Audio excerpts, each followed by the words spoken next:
তানারই ডিপার্টমেন্টের একজনা অ্যারেস্ট হয়েছেন সিভিক ভলেন্টিয়ার্স, এবং এই সিভিল ভলেন্টিয়ার্স দিয়ে একটা 31 বছরের যুবতী নারীকে কোনো দিন এমন ঘটনা ঘটানো সম্ভব নয়। তাই আরও যারা আছে তাদেরকে আড়াল করার জন্য একের পর এক প্রতিবাদীদেরকে রোধ করা হচ্ছে, প্রতিবাদীদেরকে বাঁধা দেওয়া হচ্ছে। তারপরেও আমরা এই ধন্যবাদ জানাবো যে সমস্ত মেডিকেল স্টুডেন্টরা এখনও পর্যন্ত ওই বোনের সুবিচার পাইয়ে দেওয়ার জন্য যেভাবে আন্দোলন জারি রেখেছেন তাদেরকে ধন্যবাদ জানাবো। এবং আমি সাথে সাথে রাজ্য প্রশাসন আধিকারিকদেরকে বলবো, আবারও আপনাদের জন্য বাংলাতে লজ্জার জায়গা তৈরি হচ্ছে।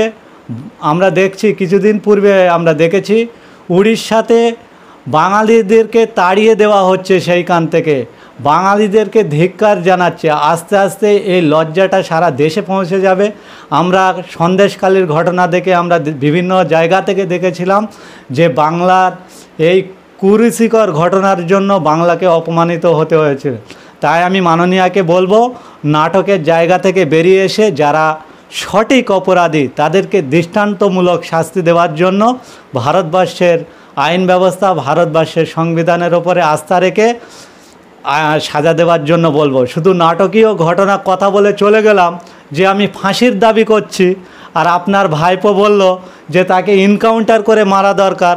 আপনি কতজনকে ফাঁসি দিয়েছেন?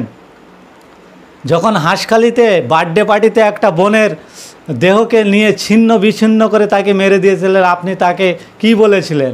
যে আপনি বললেন যে ওটা এফআইআর কি ওটা প্রেম ঘটিত কাহিনী, যাচাই করতে হবে। যখন কামদুনিতে ঘটনা ঘটেছিল আপনি কি করেছিলেন? যখন রিজওয়ানের সঙ্গে প্রেমের ঘটনায় রিজওয়ানকে মরতে হয়েছিল আপনি কি বলেছিলেন? আপনার কথা এক আর বাস্তবে রূপ তা মেলে না কো। তাই আপনাকে বলবো, নাটকীয় জায়গা থেকে বেরিয়ে এসে বাংলাকে যাতে সুনাম আসে, বাংলার এই অপমানিত বন্ধ যাতে হয়, সেটা আপনাকে করার জন্য বলবো। শুধু এরকম ঘটনা ঘটিয়ে যাবেন আর জয় বাংলা স্লোগান দিয়ে চলে যাবেন, এটা কোনো দিন হয় না। একটা লজ্জাজনক ঘটনা হলো এটাই যে মহিলাকে শারীরিকভাবে অত্যাচার করে তাদেরকে হত্যা করা হয়েছে এবং সেই মৃতদেহর সঙ্গে ধর্ষণ করলেন। কিন্তু এ রাজ্যের মহিলা সরকার মমতা বন্দ্যোপাধ্যায়, কি বলবেন, একটা লজ্জাজনক ঘটনা না?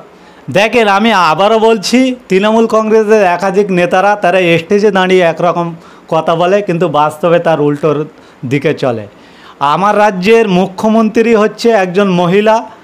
তিনি মহিলা বলি আমরা দেখেছিলাম 2021 সালে যখন নির্বাচন এসেছিল, তিনি একটা স্লোগানের এজেন্ডা রেখেছিল, বাংলা নিজের মেয়েকে চায়।